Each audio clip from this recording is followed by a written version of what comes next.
writers. Here's just a few prompts and suggestions that I find useful when I'm starting off writing, perhaps on a new piece, or perhaps just trying to have some thoughts around getting going. So one thing that you can do is do a little bit of a warm-up. So we don't often think of writing in that same physical sense of how we warm up before we perhaps go for a jog. I don't go for jogs, but people who do warm up before doing a physical activity. Well, as actors, we warm up. I warm up as an actor, but actually, it's really useful to warm up as a writer. So even something really gentle like this. So I'm going to be far away from you now. I'll stand up and I'll demonstrate. So, hello. You're very far away. Just something like a few gentle breaths in and out. Breathing is great. Till I started my actor training, I don't think I appreciated how amazing breathing is, apart from keeping us alive. Mindful breathing. So just breathing in and out a few times. Breathe in, just have a slight pause, and then breathe out. It can really just get everything going, get those creative juices going, just like this.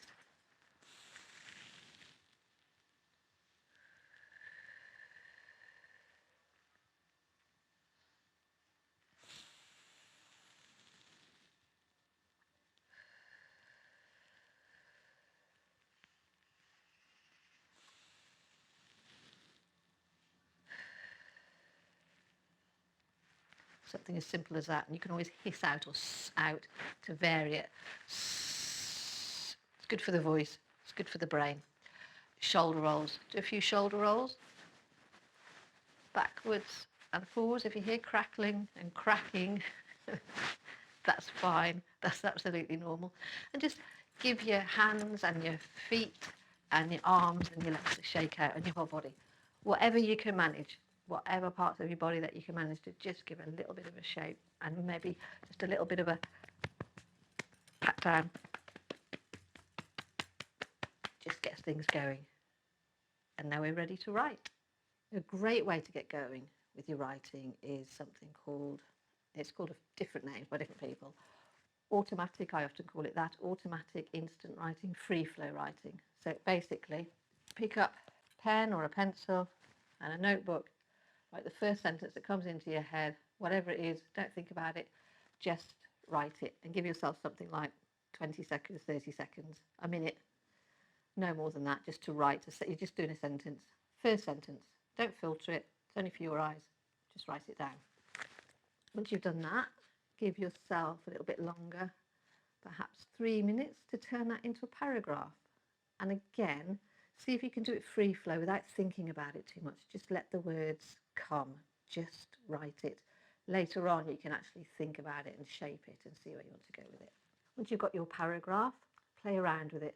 Split it up, break it down so that it has a rhythm, maybe like a poem or a song.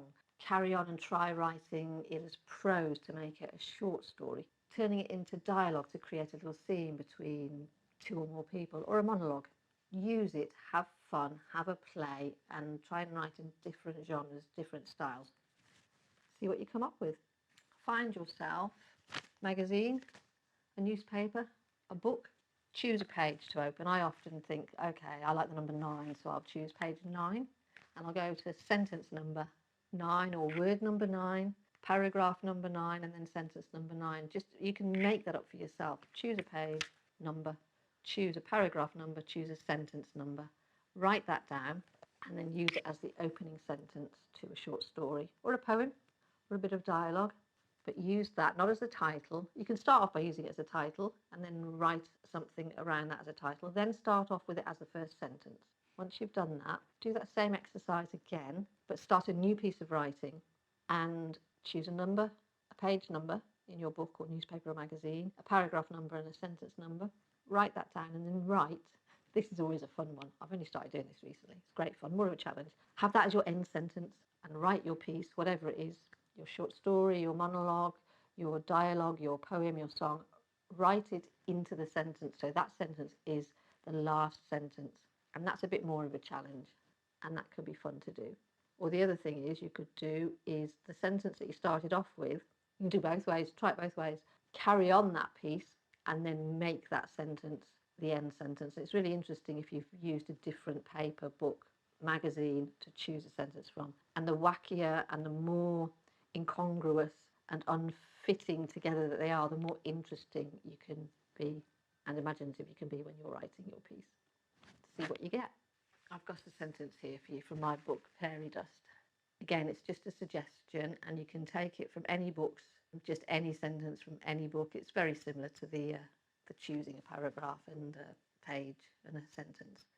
So there's a sentence in my book, which I did with one of my groups recently, and everybody came up with really, really, really different pieces of writing. So it was interesting to do. And none of them bore any resemblance to what I'd written either. The sentence from my book is, "A stranger? How interesting." Write 5 sentences exactly to create a piece. See what you get. Dreams. Use dreams as a title. I don't know about you, but I certainly have been having some very interesting dreams since lockdown, and a lot of people I've spoken to have found that dreaming has become a quite different activity. Dreaming more, dreaming differently, remembering more, not remembering dreams at all and wondering why. So dreams, I think, is a good title.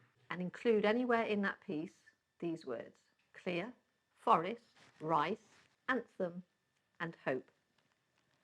It lends itself really well to poetry, but actually you can write in any genre with those, and if you're writing a comedy sketch along those lines with those words in, think of the fun that you could have with that. So just try different ways, different styles of writing, and see if you can get those words in.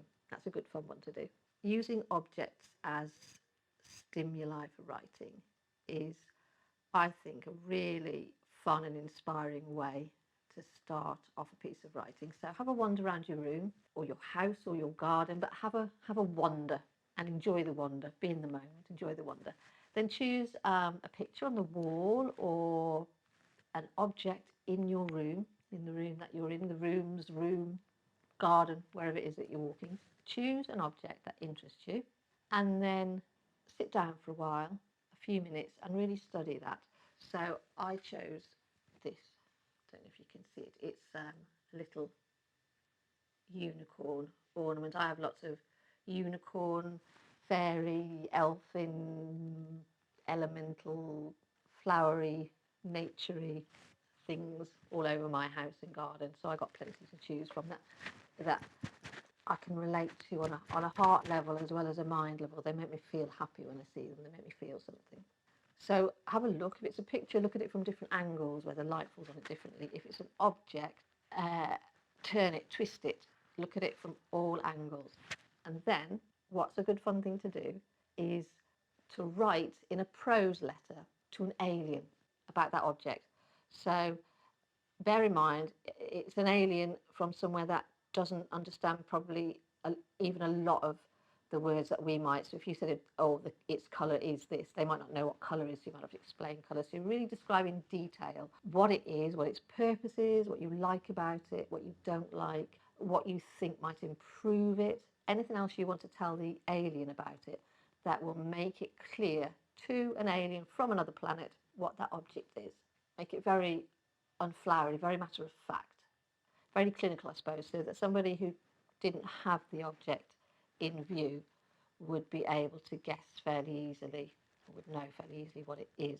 So I've got a couple of examples of what I wrote about this, because once you've done that, then I'd like you to write it again, but in as flowery language as you can, make it as poetic and lovely and abstract and flowing as you want.